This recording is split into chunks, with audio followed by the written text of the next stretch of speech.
Our guest today is John Angelopoulos, Director and Founder of Meson Agency. Meson Agency is an onshore contact centre specialising in database management specifically for the real estate industry. John's story is super unique. He originally started the business to make a few extra dollars to work remotely whilst on holidays in Greece. He's just turned 28 and has a business with close to 50 staff. Certainly hasn't been smooth sailing, but there is a ton to unpack in John's incredible journey.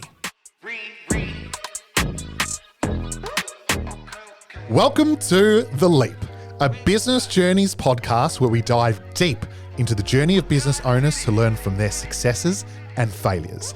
Our goal is a simple one: to help more businesses succeed.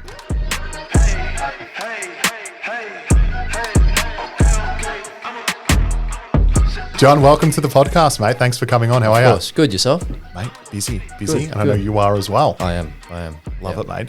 I'd love to hear from your perspective, your Sure. words. Like we'll obviously have our own little intro, but Sure. keen to understand for our listeners what you guys do and what the business is all about. Sure, yeah. So Meson Agency is a onshore contact centre, so based in South Yarra.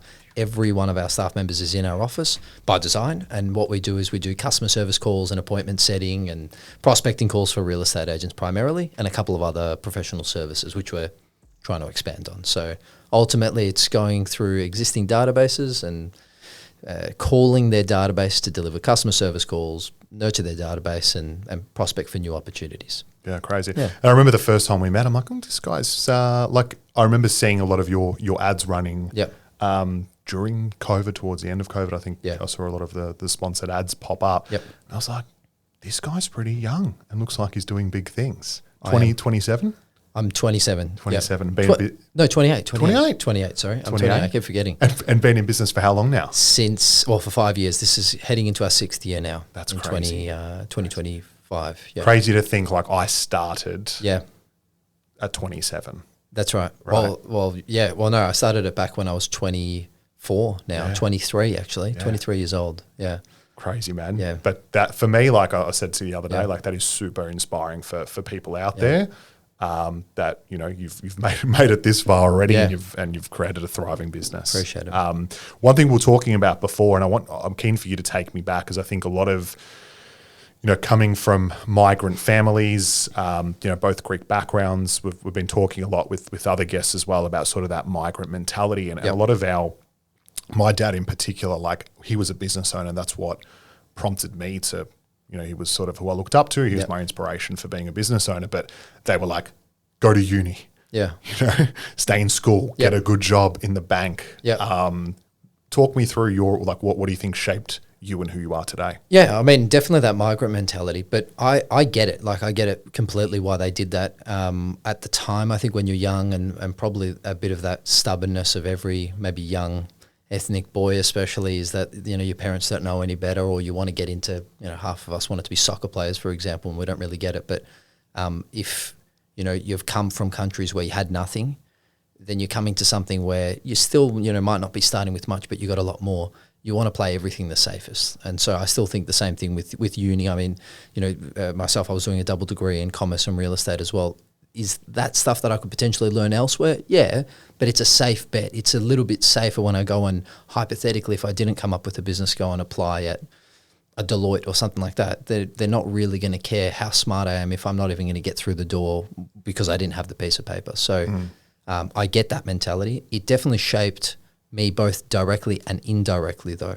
Indirectly is because that mentality of play it safe. You've come from this different background where, my granddad was big on save every penny you could get. He still wears the same suits he bought in the 60s and 70s, still lives in the same house. He dresses to the bone when he goes for a walk. He dresses great though. I like it. It's really nice. It's funny because when you're younger, you're like, yeah, it's old man style, and now you're getting older, and I'm like, they're nice blazers. They're good quality. Yeah, wide lapels. Yeah, and the fat ties. I took a couple of those fat ties actually when I was in real estate. But the one good thing that I think it taught me, and this is where me starting the business came from, was, I was living at home at the time, Parents are taking care of me. If I, worst case, something went wrong, I could still eat. I could still sleep somewhere. I could still live. There wasn't an issue. So I actually saw it as, what's the worst that's going to happen? I didn't start the business by raising any funds or borrowing any money, and realistically try to not tap into any of my savings as much as possible. So I was treating it as, if I don't make any money, I don't make any money. But if I go and nothing comes out of it, I'm also not losing any money either. It's very rare that some people have that opportunity. I think because of that potential background and upbringing, I was very lucky to have that support where they were going, hey, give it a shot. Obviously still keep doing your uni, still have that background support. Worst case, this doesn't, turn out into anything in 2 years' time. Finish your uni, get a stable job, like you said, at a bank or something like that. Or best case, it goes well and you haven't lost anything. You've just done a bit more time, sort of thing. But they backed you, right? They were like, give it a go, give it a crack. 100%. Yeah, 100%. My dad, especially, he was the one that sort of told me, hey, this could become a business. I was doing it as a bit of a side gig thing. I wanted to go live in Greece with my grandparents and, chill out by the sun and chase girls and, just do something on the phones to make me some Aussie money. See it's really cool, right? Because most of the time the journey is usually like you work in a field and then you're like, or you're employed in that field or you see it and you're like, I can do this better. And you go out on your own. Your journey was a little bit different. So how did you take us through the concept and how the idea came about? Yeah, so I was working full-time as a real estate agent for a company called K & Burton at the time. I'd worked at other places previously. I definitely couldn't do it any better than them. They were very good at what they did, luxury property. I worked under some incredible people who I still keep in touch with. But what happened was that there was a bit of a restructure shift. Essentially, the role became redundant. So I'm 22 at the time, 23 at the time. Don't know really what I wanted to do next. Obviously, I'd done everything right. I'd done quite well in my career up until that point. The obvious answer was to get back into real estate at another company, which was realistically going to be the option. But it was March, and I thought, you know what, summer's coming up. I've been doing double degree uni. It's getting colder here. It's getting colder here. And at the time, I think I was, obviously working 5 days in the office. Saturdays was open. Sundays was a display suite. Didn't really have much time to do much else. So this is a good opportunity. I'll go live with my grandparents who lived in Greece. This was back when Slovakia and Greece were €2. So this is good economy. Yeah. Aussie dollar strong, food's cheap. I thought, I don't need much. Could go live there, rent's covered because I'll be living there. Half the food will be cooked by my grandmother. And as long as I can have something that's going to pay me some Aussie money, so I'm not dipping too much into my savings, I reckon I can last, 3-4 months there easily. I didn't love prospecting. I didn't actually love doing the phone calls, to be quite frank. Did you think you were, at that time, were you sort of, I was good at it. though? I was good at it. And the reason I was good at it, and I can say it confidently, was because I spent a lot of time focusing on getting better at it because I didn't like it. So it's with anything. I said it to you the other day. Tom Panos always says, hustle beats talent when talent won't hustle, right? And it's 100% so true. I didn't want to sit on the phone for 5 hours to get X amount of appointments, where I realized if I get better at the phone calling, then I only need to do 3 hours to get the same amount of appointments. And then once I could hit that KPI, I'd go, okay, if I get even better at this and even smarter about who I'm calling and even, more sophisticated with how I'm taking these conversations, then it could be 2 hours and I'm getting the same amount of appointments. So it came out of laziness, to be quite frank. I didn't want to sit there and do the hard yards in terms of rough, raw hours. I thought if I get better at it, then I can do less. And that's really what I spent my time doing. I was working out every possible way that I could take a phone call, all the different, and I still had to do the hours at the start because you have to work out what works. You hear this script from a trainer and then you go and try and you go, it doesn't really fit with my profile. Everyone, they try and do a carbon copy of what they've learned. It doesn't really work. You need to work out what works with you, your personality. But everyone hates it, right? Like no matter what industry we talk about. There's some machines that love pumping it out. Really? There's some machines. Yeah. But I mean, you've built a business on the fact that people are apprehensive around doing exactly right. And to be quite frank, it's 90% hate it.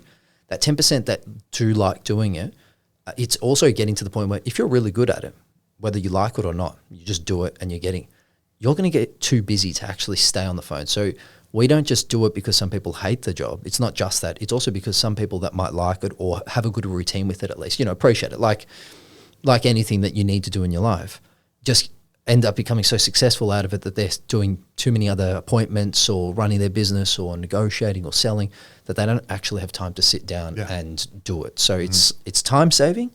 It's an add-on for some people when they just want more firepower, and then absolutely there's some that just hate it and we replace it. Yeah, amazing. So the idea, so you started, you're like, all right, I need some additional funds. That's it. Right? So the idea came about, like how did the thought pop into your head? To be honest, I can't even remember. I think I looked at, online businesses for a little bit, e-commerce, digital marketing, and I looked briefly at it and I thought digital marketing need to be quite creative, and there's some real big players in this space already. What am I going to do? I looked at it, wasn't really for me. E-commerce, this is when drop shipping was probably just on its way out. Some people argue it's still there, but it didn't really interest me. Plus that was complicated in itself. I thought, what do I already know that I can do, and what can I charge a really high hourly rate for? And I thought, as long as, I line up the time zones with Australia and Greece, I could probably charge $50 an hour in, $50 an hour Aussie dollars, and just do some phone calling. And I thought, it's not the best thing that I want to be doing with my time, but I'm good at it. And I'm sure I can get some good appointments, and I'm sure that can be consistent for most of my clients. And no one wants to do it, so it might probably not too hard to pick up business. That's exactly right. So who did you call first? Like, was it an agent connection? I actually don't remember exactly, but I know my first client was my boss from McGrath, which was the business that I worked at before I went to Cam Burton. So my first client was a boss from one previous. Yeah. I can't remember who I called first. It might have been him, actually, to be quite frank. Yeah. And he gave me the opportunity. Yeah. And then at that point, you're like, cool, it's not a business yet, but you've probably got a few hours there to make. That's it. I think that was 2 hours a week or 3 hours a week. So I was like, $150. Okay, cool. And what do you need to get to about $500? I said minimum 500 and then up to 1,000. I actually didn't want to do more than that, because then I'm doing more than 20 hours a week, and that's not the lifestyle I wanted. I might as well just stay here and go back into real estate or go get another job. So I thought anywhere from 10 to 20 hours a week, I can line that up. That's perfect. 15 is probably perfect. $500 I already worked out. Again, no rent, most dinners and stuff covered. Otherwise, it's a €2 sort of like your drinks were cheap. Then I was just going to be sitting by the beach anyway. I wasn't doing anything. So, it got to the point where I was doing close to 20 hours within the first month or two. And you're still here, though. I'm still here. I haven't left yet. Yeah. I hadn't even booked tickets yet. Yeah. The plan was by May, I'll start booking, yada, yada, yada.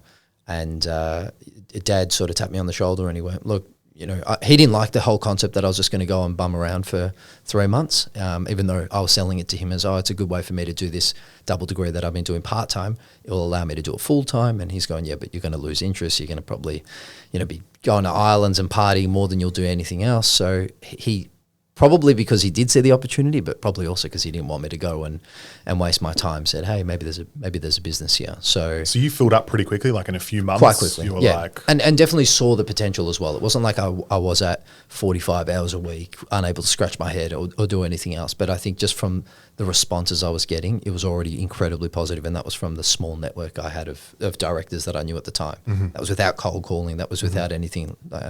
So it was Dad that went, hey, why don't you call a couple of other people? Why don't you speak to these people? Why don't you just see if there's an opportunity here and take it from there? And that's what I did. And so I started reaching out to a couple of people, putting it out there, telling people, hey, if you know someone else that might need this, I'm going to be doing this. And then I started just, I guess I learned this lesson is as long as you back it up, if you say you're going to do something and say what you have, and properly back it up, then it will come true. So I was telling people, I've got a team. I didn't have a team. Got an office. Didn't have an office, and it was a little bit of fake it till you make it right at the start. I had to. Otherwise, they wouldn't trust me with their calls or their database or whatever. So luckily, I didn't have to fake it for that long. It was within a month that we actually did end up getting a space, and a couple of people came on board, and then slowly grew from there. One thing that I like about the way you've operated is quite early on in the process, you've been focused on working on the business as opposed to in it. Like I know you were, obviously bringing on board a lot of the new partners, but then you were like, my team will be able to give you a call, right? How important for sort of being able to actually scale was that as a decision that you made early on? Definitely from the operational perspective. So I realized very early on, because I was told this from one of my clients who's still a good client of ours. He goes, I'm happy to come on board, but you have to make the calls. and you have to make the calls, you have to make the calls, you have to make the calls. And at the start, obviously I would, but then it got to the point where I was like, well, I've got, I think I had 4 people at the time and he's still saying the same thing. And I sort of thought, well, this isn't going to work, because if he tells someone else, oh, John's incredible, you should use John, and ask for John, then all of a sudden I'm on the phones the whole time. Then there's absolutely zero way I'm able to do anything else. It's literally something that needs you there 9 to 5 I wouldn't be able to do anything else. So very, very early on, except for him, and now I don't make his calls anymore, I had told people that it's not me. And of course, those that knew me or those that, eventually heard of me through reputation were saying, well, if they're not as good as you, then I don't want them. And the answer was always, if you like me enough on the phones, then you should trust that I can train them to be at least close enough to my level. And of course, people saying, well, they're not going to be as good as you because you have 5 years experience. They won't. And I even say to my clients, they won't be as good as you either. They never will be. This is the best second option, I always say. Yeah, but a call is better than nothing. A call is better than nothing. There's still someone friendly, good quality call, local sounding. We've got noise cancelling technology. You can't even hear anyone else except for the person on the phone. They call from your company. They're representing you. And they can act like, hey, Nathan, this is John. Chris has asked me to give you a call. It can sound like, you've personally told this person to give your customer a call. It can be as personal or as not personal as you want, but it's still coming from your business, which, again, for some people, they go, well, I should be making those calls. Good, make them. But if you don't, a call from someone in your team is better than no call whatsoever. And in the early days when you're like, obviously it starts off as you start with people you know. Yep. You then obviously start to spread the word through referrals. Yep. I'm guessing, was there much of a strategy behind acquiring a customer base? No, not at all. No, it was how I knew through real estate. So digital didn't come into the piece. I know you said you saw my ads. That was at the start of last year. We launched our first ad, January of 23. Oh, geez, was it only that recent? Yeah. So I didn't do any. Silly enough, I didn't think that the demographic that I was after would be on Facebook and Instagram, which is silly because real estate agents love. So did people Instagram. Suggest it and use and sort of you were like, nah, it's not going to work for us? Yeah, that's exactly right. And also I didn't know it well enough. I sort of knew the concept of boost an ad on Instagram, which obviously isn't the way to do it. I started looking into it a little bit more and taught myself and countless YouTube videos and an online course that I did so I could learn Meta Business Suite and how to do it properly. But yeah, it was. I had to.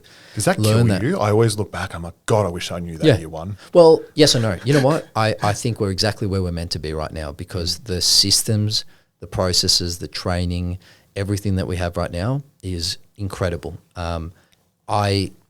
I'm getting some incredible contracts now with huge companies that if I had luckily got last year, maybe last year would have been okay, but definitely 2 years ago, I 100% wouldn't have done a good enough job. The training wasn't good enough yet.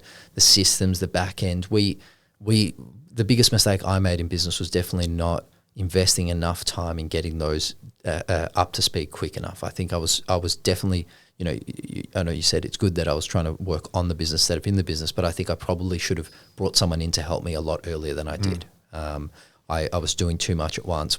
Training took a side at one point. Then we increased training, but then our reporting was poor, and then there was all these issues, and we sort of learnt each thing one at a time instead of going enough time. Let's pick it apart, right? So you started out like you're prior to COVID. What did it look like? Was the model the same in terms of right now? You tell me, but I believe people pay just per call that's made per conversation. Per conversation, yeah. Speak to the right person, get through the introduction. The only time we changed was when year one and into halfway through COVID, it was per hour. Still the same model that I had started the business on. And we realized very early on that, and look, there's other competitors and other businesses that do per hour or per call. And I don't think it's fair or transparent. Like, I can ring your number 3 times sometimes because of a bad connection. As I'm sure you know, you call your mate, you go, oh, that didn't go through. That still counts as a call log if you ever look back on your call history. I don't want to be charging clients like that. Plus, then going back and going, oh, this wasn't an incomplete call, and having some sort of system becomes too complicated. Then on the hourly basis, if our guys are inefficient, our client shouldn't be punished for it, right? We should be we should be compensated for as efficient as we can be and as effective as we can be, and that's how we decided to start charging. So that was later on. So at that point, obviously you mentioned it was recently you've run the ads and there's been that sophistication that's been been added. Like those early days, talk me through some of the mistakes, like some of the difficult things that you experienced in the first few years. I think I was operation. Well, I mean, I had to be, but I was operations manager. I was trainer. I was floor manager. I was salesperson, and then I was, call it CEO as well. So again, I think taking that extra risk of just, I didn't want to pay for another person at the time. I wanted to obviously keep as much in the business as possible because I'd never run a business. But if I'd done it again, you take that hit the first couple of months because it's going to make you a lot more effective and you can grow a lot more. So I didn't know that early on. Now I'm not afraid of bringing on people, especially if they're good. I'm bringing on new salespeople now once a quarter, relationship managers once a quarter, because I'm not afraid that I'm going to have to pay that for that wage and wait for a couple months before they start returning an investment. That's okay. I know what's going to happen now, so I'm happy to take that risk. Whereas early on, I was very, what if I waste 3 months and they don't make a sale, or if they don't, then I would have paid X amount in wages and then I'm in trouble. So I think staffing was the biggest concern, and just taking that risk and bringing on the right people will do heaps for your business. Definitely marketing it. I didn't look into marketing. I didn't have a good system of growth. I relied too heavily on the fact that when you had to pitch the business well, and my experience was in, call it negotiation, if you will, for lack of a better way of explaining it, which is what I was doing in real estate. So I thought, well, if we get in front of them, we'll close them, which we did, but we should have been doing more. We should have been doing high volume. Yeah. There's good. A simple quote. It said, "You can't sell a secret." That's right. Yeah, that's exactly right. It's exactly what we were trying to do. I was a little bit afraid at the start that my product wasn't good enough. So I was it was my own, it was probably a mental game as well. I thought, what if I let them down? I don't like letting anyone down. I didn't like letting customers down, staff down. So even now, sometimes I worry about, I don't want to let this person down. And I'm very, very mindful now, even more so than I was early on, of listening to what the expectations are of the customer. And we've turned away more than enough business now. We calculate how much a potential contract could be worth and have it in like a little KPI of how much business we've turned away. Not that we're trying to turn away business, but I now feel good knowing, hey, you know what? And we see them out sometimes. It's just a small industry, and they'll say, oh, you should have done our calls for us. I go, yeah, but your expectations weren't in line with what we could deliver. Yeah, either I love that. Ridiculously large, or they were just too demanding for what it was going to be, or they were just, we didn't want to work with the people, right? Fair. So I didn't do that.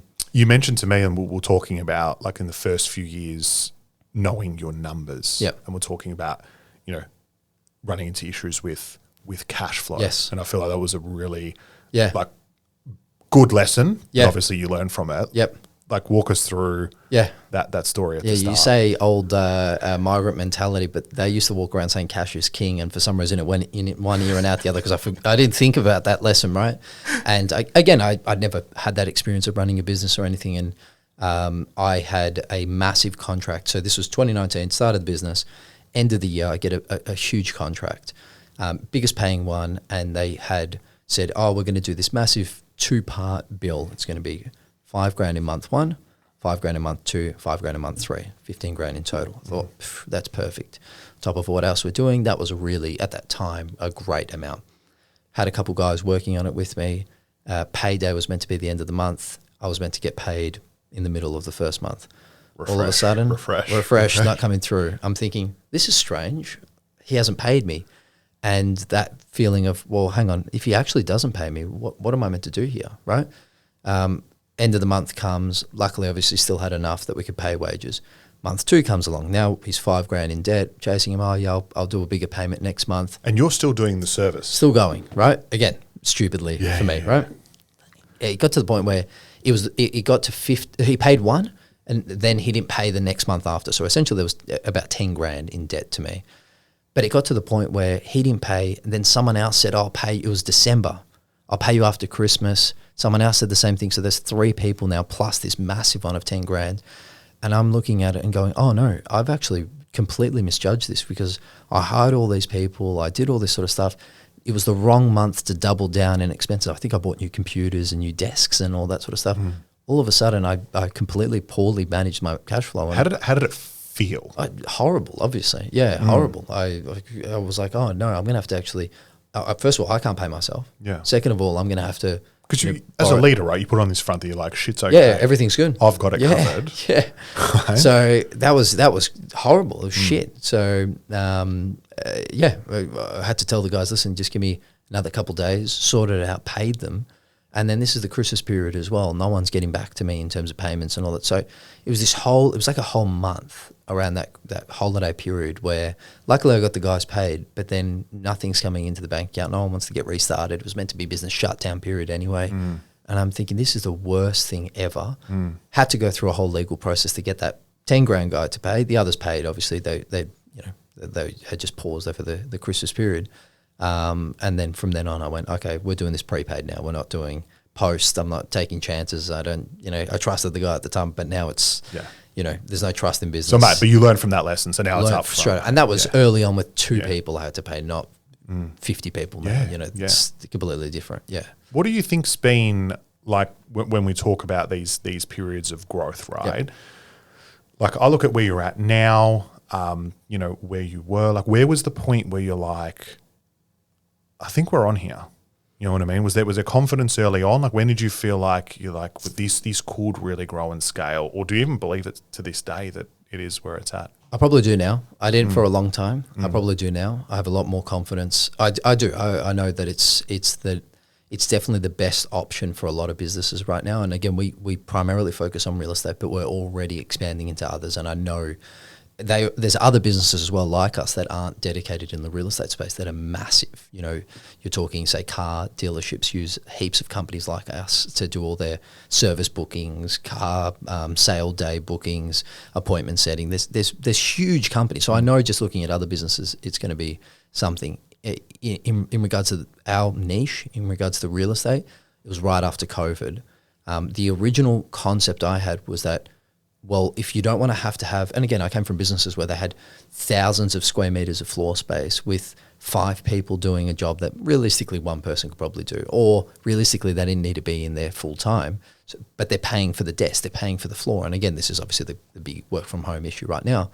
But I realized that a lot of businesses eventually are going to prefer to outsource their calls or a lot of their business processes rather than having to have it internally, not just for management, staffing, headaches, supers, payroll taxes, again, rent for the actual space. And you're never going to be the expert at everything as well. There's very few businesses that are the best at every single different part of their business. And in real estate especially, there's some of those bigger operations. They're very good at everything. They are. Early days, they wouldn't even speak to us. Now we got it internally. Now we know how to do it. Now they're finally having a chat with us. But we knew for those businesses where it was like director, 2 directors, some senior sales guys, property management department, maybe an ops manager.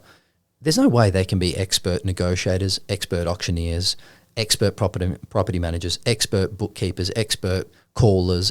There's so many different parts of a business. There's no way you can be the best at all of them. So we were just trying to replace that one component. There's plenty of other companies you can outsource your bookkeeping to, your admin to. Good, go to those. Run a leaner business. Outsource the things that you don't need to have in-house. Will it cost you maybe slightly more per hour? Yeah, but the headache, the stress, you can switch it on and the off competency, as well. And you can switch it on and off. Yeah. What feel like for a lot of businesses, there's usually a moment in time where something has just clicked into gear. For you, was it the ads that you started to run? Was it, I know you started doing some work with a few notable figures in the space. Like, what propelled the growth of the business, or was it just sort of slowly over time? I think it's been slowly over time. Definitely the ads was a boost. Definitely hiring more salespeople. I was sales for the whole time, which I still love doing and I like doing, but taking, that lesson. And when you say sales, not doing the actual prospecting calls, as in bringing in new customers. BDM essentially. And then I think the start of this year, you're right. We brought on a really influential ambassador in the real estate space, Tom Panos, who just really solidified our credibility in the industry. And obviously from a leads perspective, it was massive, but I think that credibility was huge as well. I think it also helped inadvertently educate the masses that, hey, there's a better way of doing this. You don't have to sit on the phones, make all these calls when you could be even just door knocking. I mean, if you want to door knock and prospect, the one thing that we can't do is physically be somewhere. Go door knock, go network, go be at an open, go, to be quite frank, rest up because you're going to have a whole Saturday full of running around and chasing people. We'll do the calls.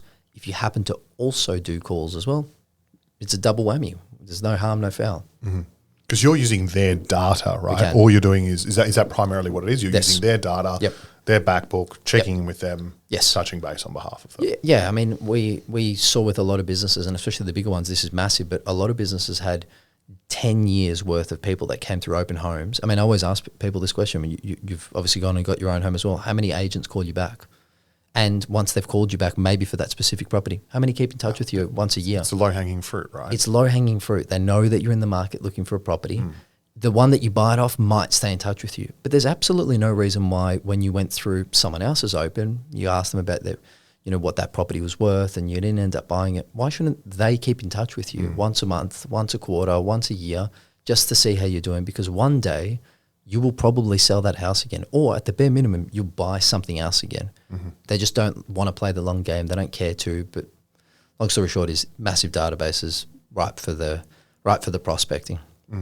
How, like, where are you from, like when we talk a lot with founders, and I mean, like there's always a perception that, we know exactly what we're doing. We're uber confident in our abilities, but deep down when you have conversations offline, like there's always an element of self-doubt still, right? Like I know I'm still nervous. I still get nervous. I'm like, oh, what happens if, next quarter, we don't have any new business? Like, and it's been long enough that we know people are going to come in if I keep doing the right thing and have the right activity with my processes. Yeah. From that perspective, do you still worry about sort of business flow? Always. Yeah. I mean, always. The one big one that, I mean, yes, to answer your question, absolutely. You never know. And you never know what's going to happen in the future. I mean, one of the biggest concerns for me, it's always in the back of my head, is that this isn't so unique that someone with $1 million in the bank account couldn't come and rebuild it tomorrow. Could they do it as well as us? Yeah, probably, maybe. I don't know. Like, there's plenty of experience that we have now and intricacies and connections and all that sort of stuff. But there's also some big players in the space that don't specifically do what we do, could potentially open up a call center and do something somewhat similar. All it will mean is that there's more competition. But my fear is that there might be more and more competition popping up. I think more have started popping up as well. I'm not too worried about the smaller players, but I think maybe someone coming in with a massive bankroll might be the bigger fear for me. Knowing where the next client's going to come from, next big contract, people leaving, I'm less worried about it now than I was a year ago or 2 years ago, because I just rely on the numbers. I know that if we do X and we do Y and we deliver Z, then at the bare minimum, X amount will remain with us. If you do the activity, the rest will. If we do the activity and we do it to the level that we know that we should, then even if we get 100% of people staying on, that's a bonus. No one has 100% retention, right? That's a bonus. But if we did 85% year-on-year retention from 23 to 24, 2023 to 2024. That's a year-on-year retention. Again, we don't have, I mean, our thing is stop and start, as you said, so it's not right after one contract to the next.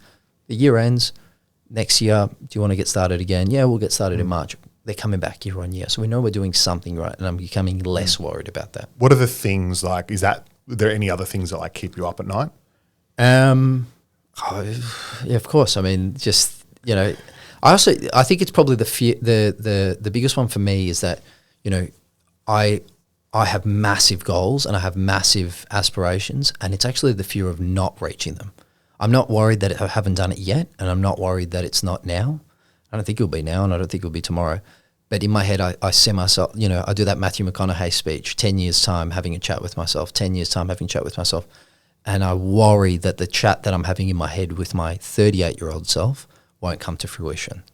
I'm worried that 38-year-old's not going to be driving around in an Aston Martin. It's worrying, I'm joking.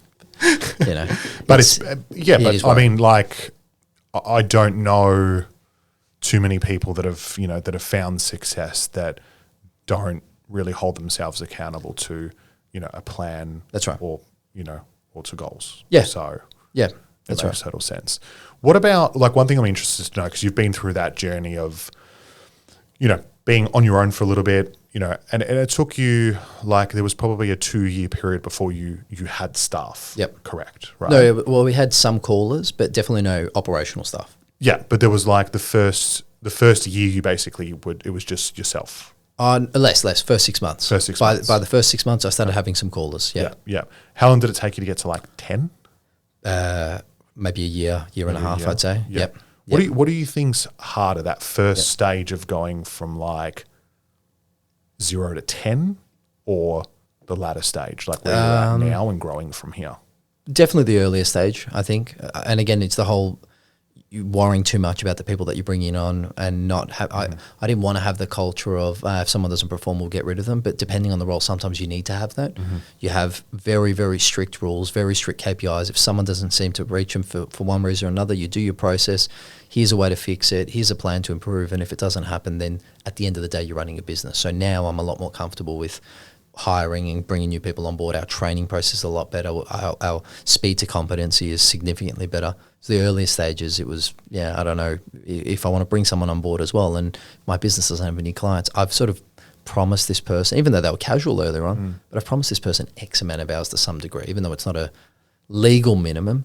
I want to be able to give them something as well, because these guys are, and then when you call them in a month's time when you do have the work, they're not available. It's a hard balancing act. It's hard. Has that, because I've found that interesting that, most the call centers that I traditionally work with are full time. Yep. Now they're probably not as labor intensive, because I'm guessing you guys can probably pump out 50 calls an hour would sort of be the expectation. Outbounds, yeah. Like that's a lot. So it would be hard to expect someone to do a full 8-hour shift. Yep. It's long. It's all outbound. We do 5 or 6 hours. Yeah. How has it been managing sort of casual staff and shifts? Has that been difficult to do? More difficult early stages. Now it's a lot. Again, the more people you have, the easier it is. And again, the more consistent Isn't business that crazy? it is. The more people you have, the easier it is. Yes. Yeah. Because you can move them around to find Culture's people to also fill the better with shift. more people. Culture's also way better. We've got a futsal team on Tuesdays.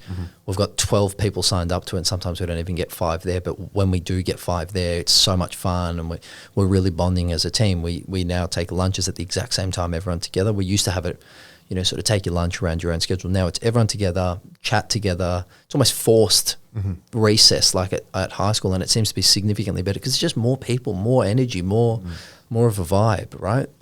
We just ordered a ping pong table as well. So all of that sort of stuff I think only really works when you have significantly more people. And it is that one person isn't 40% of your business. One person's 4% of your business. So reliance. Again, worst case, they're unreliable. Worst case, they're not performing. As much as we don't want to, if we have to get rid of them and replace them, we can do it very seamlessly. Whereas when it was a smaller operation, that was a big job. That's 30% of our business where we have to quickly try and find someone to replace. Does it make you nervous? Like I get nervous when you look at sort of the fixed expenses, like now looking at, moving into a pretty big space now. Like it's exciting. Like what comes first, fear or excitement with like committing to us? Oh, excitement. Always. Yeah. I still need to shift that mindset, right? Yeah. Because for me, that stuff scares the shit out of me still. Yeah. I definitely still, I'm definitely getting really excited about doing something new, and then I have to stop and think, okay, is this the smart thing to do? But if it doesn't excite me as well, I don't want to do it. I don't want to just do things. I mean, part of this as well, again, going back to the age thing, is that I don't really have that much to lose per se. I'm lucky. I mean, I've got a fiance, we're getting married, but don't have kids yet. Don't have to worry too much about, if this all goes wrong, then I've lost everything. I've lost something massive. But at the end of the day, it's fun. I'll tell you what's crazy though. Like I think, really what, even if you do have kids, family, mortgage, like at the end of the day, it's all just, you're not going to lose your family, your kids. We live in Australia. Exactly. It's would I maybe go to making slightly less money or whatever? Yeah, probably. But the one thing that does sometimes give me reassurance, worst case this happens, I'm just going to go get something stable. I'm just going to get something 9 to 5. Even if I'm getting paid less, I'm just going to be a lot more, stable and less stressed. And, I've already got my greys coming through. Maybe I'll keep some of my hair for a little bit longer, Nah, you're all good. I'm all good. You're all good. Now, one thing, I feel like you move fast with things, right? And you're always like thinking and innovating. I remember the first time we caught up, you're like, we're thinking about doing this. There's opportunities to do this. And I see there's a lot of potential to when you've got such a big customer base to then sell additional service offerings into those businesses. Yeah. How much of that has been innovation versus the fear of technology and AI replacing the function of what you do? Yeah, so we are going to be doing AI. Well, we do AI outbound and inbound calling. So that's Meson AI. Mm-hmm. The humans are going to be called Meson Connect. Meson AI already exists, and there's already other businesses doing it. As everyone knows, and they've probably heard, some of them sound good, but it does not sound human. It won't replace the humans yet. I want to get into it because I love that space. I really do love the AI space. So it's part of it. It's a pure excitement, and right now it's not making as much money as our other side of the business. It doesn't matter. It's exciting to be a part of. And when I do have some downtime, rather than doing, maybe wrongfully so, rather than doing more to help grow Connect, I'm actually focusing a little bit more on AI just because I'm interested in reading a lot more about that space. Focusing on the right area. Potentially, no, for sure. But it's exciting, right? Yeah. It's super exciting. Do you think in 5 years' time Yes. that it will completely replace? Maybe not completely, but it will be good enough. I mean, we started building it at the start of this year, and already in a year, there was two massive times where you went, oh, this is so much better, and now a second time we go, oh, this is really good. Mm-hmm. So I think in 5 years' time, I mean, realistically, I reckon that by the end of next year, we'll have something that's incredibly, incredibly good. Plus, I already knowing some of the developers that are building it, they're already working out ways to make it more realistic, and it's not that far off. The technology's there.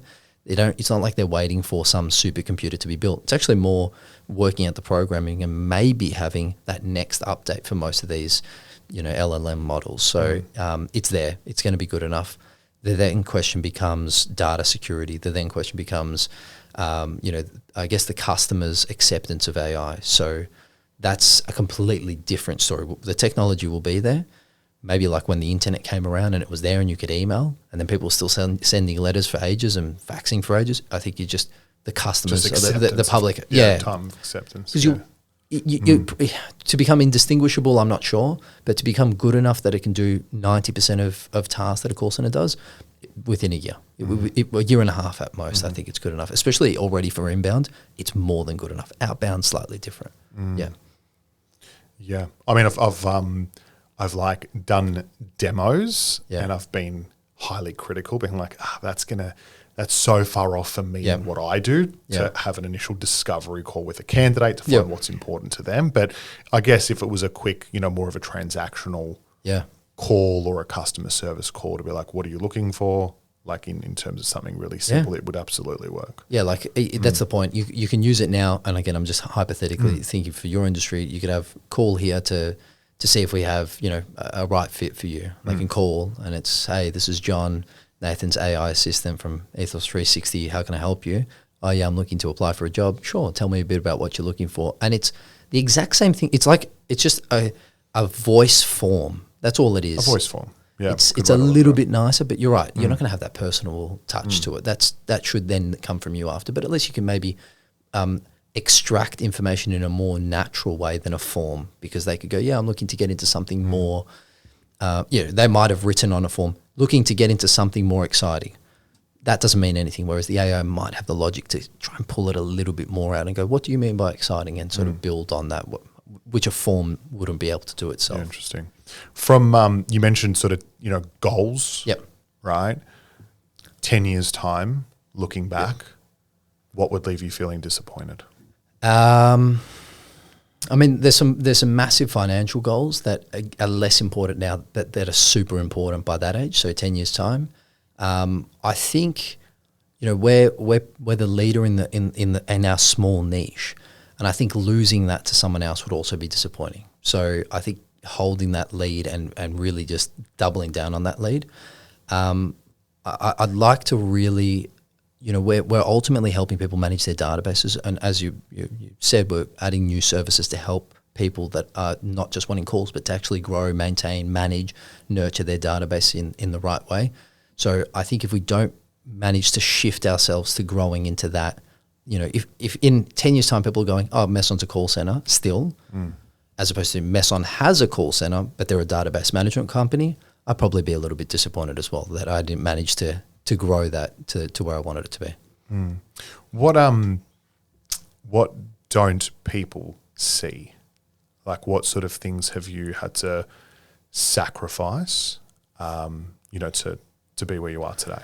That ignorance is bliss is probably the best saying ever, because you don't realize how fun and how easy life is probably in your late 20s than when you try and start a business and have all these wages and fixed costs and all of that. Because even when things are going good, as you said earlier, there's always that little devil on your shoulder that's going, but what if it doesn't? What if things go bad? What if, well, that's a lot of money to be paying each month if you lose all your customers.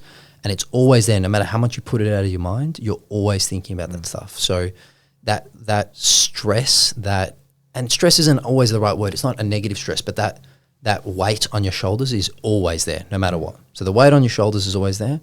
You will never have a night where you're jumping into bed and you're not thinking about something that happened during the day, something that's happening during the business, which I used to be able to do a little bit more when I was just an employee at a business. I go, yeah, that was a fun day. I got some stuff to do tomorrow. Worry about it then. Jump into bed, scroll on Instagram, wake up the next morning, walk into the office and then look at my notes and go, oh, well, is this what I have to I'd forget something. I would literally zone out. What about, like, because we touched on it briefly, where there were moments where it's like, well, I've got to pay everybody else first, right? That shit even happens when you're a bigger business still. Do you know what I mean? There are things that 100%. you miss, things that you have to put off. Yep. Like, and most people think we're drawing, when you're scaled at that level, that you're drawing $1 million a year. Yep. It's never the case, right? Talk to me about that. Like, what are the things that you've really had to, like, put on hold, shelve? Whether that's sort of personal finances or 100%. That's the big one. Personal finances, personal savings. I pay myself now a salary from this financial year last financial year was the first time that I actually paid myself a fixed salary. Crazy. Up until then, it was dividends. It was, whatever. But sure, you get a little bit cheeky and, you might buy something through the business that you might, you weren't meant to. But in reality, it was nothing major. It was, there was 2 years where I paid myself nothing basically. And all I would do is obviously still live with my parents, eat the food that was in the fridge and all that sort of stuff. So they helped support me. I probably couldn't have done it without that. Pay myself a very small amount to be able to go outside and live some part of a life. So you sacrifice years of your life and years of saving as well.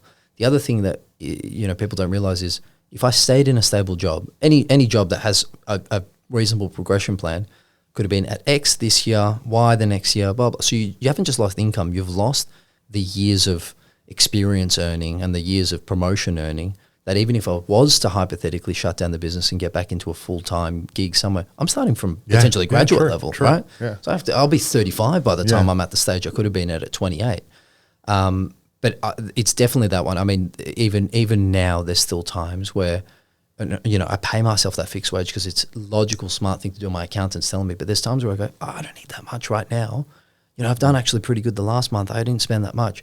Can I put this back into the business? I don't pay myself dividends when I don't want to and I can't because I want to go into AI or marketing or, this is a new product or, right now with the new office. I'd much rather reinvest because if it gets to the point where your my philosophy now, which it was slightly different at the start, is if I can dilute my profit by, from whatever it is to half that, but it's a much, much bigger fish, then I'd much rather have 10% profit on something that's making huge money than 50% that's making a lot less, right? So, anyway, that was a bit of a detour. But to answer your question, you're sacrificing years of your life. Take me, two more things I want to cover off. The last one is basically, I want to understand, so let's say we go back to year one with all the knowledge, right? Yeah. Let's just say shit goes under. Yep. Something goes wrong, you have to start again. Yep. How different does it look? Take me through what you're going to do. I think about that a lot. Yeah. Oh, I mean, marketing and sales is number one. I definitely, even though that was my background, silly enough, I focus too much on the product. I don't think the product needs to be perfect from the start, which is a controversial opinion. I don't actually think it needs to be. I think it needs to be good, and I think it needs to deliver exactly what you're saying. Plus also, if you don't overpromise, if you actually advertise it as such, look, it's really good. I mean, we're trying to improve X, Y, and Z, but it's good. Then if you're selling people on that mentality, sales and growth need to be number one. So instead of getting callers or whatever, I would have gotten more people to help me bring new business on board. I would have focused solely on that. digital, obviously. I mean, I waited way too late to start on digital marketing. Probably a bunch of other, small things here or there that I spent money on or I thought about. I did a massive, a sponsorship with a real estate institute in Australia that was like 20 grand for the year, and I got nothing out of it. And again, I get sponsorships aren't meant to be a direct return on investment, but I took a silly risk with that when I shouldn't have, and it was just a waste of money. So there's plenty of things that I definitely wouldn't do again, but I'm sure that I can get it to the same level quicker. I'm surprised that sponsorship didn't work. It was the wrong type of industry. I think I chose one where like there's some bodies that have that official accreditation, but when you actually talk to them and realize other people don't really care about it. It doesn't matter how impressive they are. It's how many people know them and recognize it, I think. Yeah. Makes sense. Yeah. What's next for you? It's like you said, obviously you've got these ambitious goals and these, we know that the digital and AI. So it sounds like the plans for it to be a customer management essentially service as opposed to. Yeah. I mean, I cheesy enough, I am putting all my trainings, all my lessons, everything that we've developed now, all the training modules that we have into somewhat of a course. I'm not exactly sure, to be quite frank, if it's going to be one of those paid courses or anything, but it's actually just so that there are some people that we aren't able to help through our services that at least I can point them in the direction of a resource that can help them do it themselves. So ultimately having from first day on the job real estate agent all the way up to someone that's a corporate, CEO looking to find a solution for their network, having something that can help them nurture, retarget, and essentially exactly what you said, manage their relationship with their customers. So the call center is only going to be, hopefully in the next 5 years, a part of the larger business. So growing a lot more into that is the next stage. Yeah, amazing. One quick one. One thing that I learned too late, I think probably year 2, I took on, and sounds like you did as well, every client that came across the desk, I was like, great, we can hire for you, right? And what I did was I was watering the wrong tomates, right? And the analogy comes from not tomates, but there's a book called The Pumpkin Plan, which talks about trying to grow the world's biggest pumpkins. And you know pretty early on which pumpkins are going to grow big, which ones aren't. I was watering the small pumpkins that were just never going to be big. You learned that lesson. Yes. And like, talk me through how important that is, and like, share some advice to people around, where to focus your time and energy in terms of, clients and businesses. Look, I have a split mentality on this. I think I'm early enough in my business career that I don't need to be one way or another. I see both ways. One of them is, and I think it does depend on your product, right? Because I'll use real estate as an example. I worked at a luxury brand working in Toorak and South Yarra. They were not selling 500 one agent was not selling 500 properties a year, 150 properties a year. Like, that would be nuts if you were doing that in that level. There might be some machines, I think there are in some of the companies, but it's not a common thing. Whereas if you're working in Dandenong, there's still some people that were selling just as much as we were in terms of sales volume, but they were having to do 3 times the amount of sales because the median price was lower. So in business, what I've realized is you'll never sell, and this is obviously a real estate analogy, but you'll never sell a $50 million house if you never prospect $50 million homeowners, right? So if you've got the time to wait, and if you've got the patience, and if you believe your product can help them, if you get into real estate first day on the job and you want to sell $50 million houses one day, and you start calling up homeowners in Toorak and saying, hey, I'm a real estate agent, I want to help you out, you will not get anything day 1. You will not get anything day 2, but you will get 8% more than you ever would have if you never called them. So I know it seems like a bit of a weird way I've gotten here, but the way that I see it with my business is that now we're getting these huge contracts with corporate level businesses, nationwide, statewide companies, and it's because we, rather than going for the smaller fish, and some of them we still deal with and they're great, we realize that we know our product is suited perfectly for the corporate level stuff. You're not going to get all of them day 1. In fact, it's taken us a very long time. Those deals take forever to get across the line. But if the more that we call, the more opportunities we have, as opposed to, just focusing on the smaller agents and then, I don't know, hoping that the corporates give us an opportunity. So I agree with you. I'm not saying get rid of them altogether, but I think you need to work out where your service is needed, and realistically, where do you want to go? If you want to be dealing with that level, if you think they're the people you want to deal with, don't worry about money. If you think they're the people that you want to deal with, build a product that's more suited to them and start targeting them and realize what's needed from them. You know, you can't use the same sales tactic on a smaller business than you can with a bigger one. On the flip side, that doesn't always mean that the bigger one's going to make you more money though, at all. 100%. Sometimes the smaller ones do more. Yep. Sometimes they're easy to deal with. Sometimes the bigger ones are easy to deal with, and sometimes they'll give you more. But again, depending on the industry. Yeah, and fun fact, and I'll leave it with a quick, personal experience as well. Like I spent years chasing like the big insurers. Yeah. Right? And I'm talking like 60, 70 different methods of contact, liaising with different stakeholders within the business. And we finally got in, and it was a huge moment of just satisfaction, because it's like, I finally got it, right? I should have really taken time to understand, what my ideal client actually is, right? Because although you think, yes, great, they hire 100, 200 people per year, it's about understanding, what that looks like, being on the receiving end of that, right? 100%. And when I say that, it's more so just the red tape around it, how it works, the politics involved, how it comes down to us, after how long, who works on it, the touch points. Yep. And what I realize is I'm like, all of that's not really for us. Like because basically, long story short, what happens is they work on it themselves. Yep. After they can't find someone, it then comes to you. Right. And you're sitting on a panel, which means you're competing against 4 other people for, say, that one role. Yep. That's not what I enjoy. Yeah. Like I enjoy working with small businesses, seeing that person, learning and knowing their business well, and then putting someone in because I understand it well, and watching them flourish, and then dealing with that person moving forward and building out that team further. And that works better for me because that's what you like doing as well. I enjoy it. So it's interesting, and it sort of ties in with that. Know your product, your ideal customer actually is. I was going to say as well, it's the customer, and it's also from I also think at the end of the day, this is still a business is still to some degree personal, right? You're still dealing with these people.